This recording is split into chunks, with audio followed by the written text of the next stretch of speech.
Bir neçə televiziya kanalının verilişləri mütəmadi olaraq istedadı, səsi olmayan müğənniləri dəvət edirlər. Veriliş boyu özləri səviyyədə başqa müğənnilərin qeybətini edirlər. O verilişin aparıcıları da onları qızışdırır ki, daha çox qalmaqal yaransın. Müsavat.com xəbər verir ki, bu sözləri əməkdar artist Nailə İslamzadə Facebook hesabında yazıb. Aparıcı son günlər bir çox incəsənət nümayəndələrinin bəzi verilişlərə olan iradlarına qoşulub. 43 ildir televiziyada çalışmışam. İndiki durum heç vaxt olmayıb. Televiziya sadəcə ekran deyil, kollektiv şuurun laboratoriyasıdır. Orada nəyi göstərirsənsə, sabah cəmiyyət onu təkrar edir. Qalmaqal reytinq gətirə bilər, amma reytinq mədəniyyət deyil. Qeybət emosiyanı qızışdırır, amma zövqü tərbiyə etmir.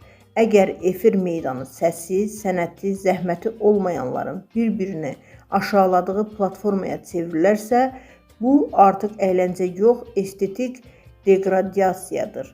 Həmişə demişəm, indi də deyirəm, televiziya kazino deyil, dəyər itirərək qazanılan pul əslində itkidir. Ölkədə maarifləndirməyə məhsul olan hər kəs, xüsusən media rəhbərləri bunun məsuliyyətini ciddi düşünməlidir. Bəzən tamaşaçılar 30-40 il əvvəl çəkilmiş verilişlərin videosunu heyranlıqla izləyirlər. Bəs indi bəzi kanallar 30-40 il sonra nə yaratmışdıq, nə ilə yadda qaldıq deyəcəklər. Cəmiyyətin zövqü təsadüfi formalaşmır. Onu ya yüksəldirlər, ya da ucuzlaşdırırlar. Ekran gələcəyin güzgüsüdür. Orada nə göstəririksə, sabah onu yaşayacağıq.